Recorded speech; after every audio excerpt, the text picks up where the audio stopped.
सिद्धि की शादी के बाद वो ससुराल चली जाती है। पीछे रह जाती है भाभी रानी। सिद्धि के ससुराल जाते ही भाभी कहती है, अरे वाह जी वाह, सारे कपड़े मेरे। हाय रे पैंट, अरे वाह वाह, मजा आ जाएगा। अरे ये सिद्धि की अलमारी के सामने खड़े होकर क्या बड़बड़ा रही है? जा जाकर देख मेहमानों को विदाई की मिठाई मिली कि नहीं। अब हाँ हाँ माँ जी, क्यों नहीं, लेकिन पहले कपड़े तो बदल लूं। अब रानी आ जाती है सिद्धि के उन कपड़ों में जो वो ससुराल जाने से पहले घर छोड़ जाती है। अरे रानी, कुछ दिन रुक जाती।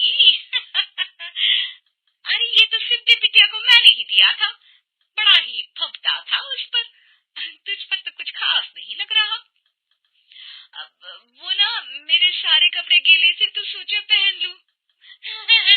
वैसे भी सिद्धि को कौन सा दिन पुराने आउटडेटेड कपड़ों को पहनना है। वैसे भी ये सूट तो मैंने तभी पहना था, वैसे खास है भी नहीं ये। हाँ हाँ ठीक है, लेकिन ना मेरी सिद्धि पर तो जमता था।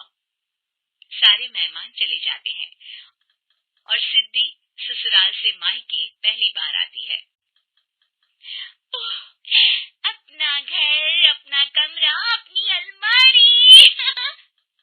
ये बोलकर जैसे ही सिद्धि अलमारी खोलती है तो सामने उसके कपड़ों की जगह कुछ और ही रखा होता है। माँ, ओ माँ, जरा कमरे में तो आना। सास और रानी वहां पहुंच जाते हैं। रानी ने पहनी होती है सिद्धि की जींस और टी शर्ट। अरे भाभी, ये क्या? ये तो मेरी बड़ी ही महंगी टी शर्ट है, इसे आपने घर में क्यों पहनी है? अरे बहुत मिलती है दीदी ये चौक की मार्केट में, 150 में। ओ भाभी प्लीज, ये एरोपोस्टल है, 2000 की एक टी शर्ट। ओहो, 2000 में तो दीदी 4 साड़ी आ जाए। अब क्या बोलूं भाभी, ये मेरी अलमारी में छोटू के कपड़े, तो मेरे कपड़े कहाँ हैं? मेरी अलमारी में? अब दीदी आपको कौन से पुराने कपड़े पहनने थे? माना भाभी, लेकिन मैं जब घर आती तो यही सब पहनती ना। अरे तुम तो बड़ी कंजूस हो दीदी। खैर वक्त आता है जब सिद्धि ससुराल के लिए रवाना हो रही होती है। अरे रानी, अंदर से सिद्धि का गिफ्ट ले आ, लड़की पहली बार ससुराल से मायके आई है।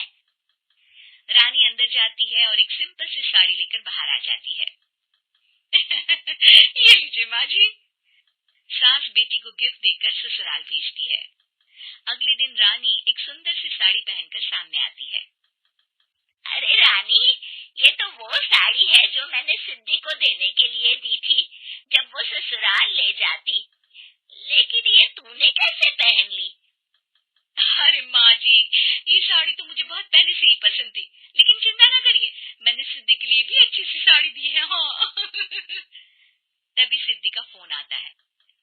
क्या माँ, कुछ अच्छा तो दिया होता ससुराल ले जाने के लिए, अरे पहले दिखा दिया होता। ये चमकते हुए पैकेट में नौकरानी वाली साड़ी मत दिया करो माँ। अरे बेटे, वो तेरी भाभी ने ना गलती से उससे पैकेट बदल गया। हाँ, मैं कल ही तेरे भाई के हाथ से तेरा वाला पैकेट भेज दूंगी।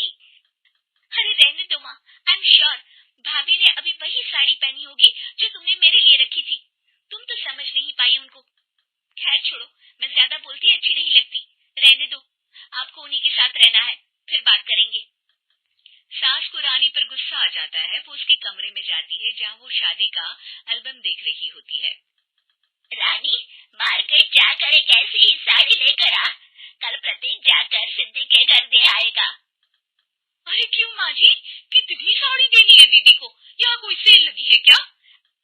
अरे चुप कर, मेरे बेटी के हिस्से की साड़ी खुद पहन ली, अब ज्यादा ज्ञान बांट रही है। एक दिन सिद्धि का फोन आता है। माँ, मेरी सास ने आज सबको खाने पर बुलाया है। सारे लोग सिद्धि के ससुराल पहुँचते हैं। खाना खाकर वो लोग निकल रहे होते हैं कि सिद्धि की सास सभी को गिफ्ट देती है। अरे बहन जी, बेटी के घर का खाना खा लिया, यही बहुत है जो आप ऊपर से गिफ्ट भी दे रही है। अरे बहन जी, आप भी कहाँ इन बातों पर विश्वास कर रही है।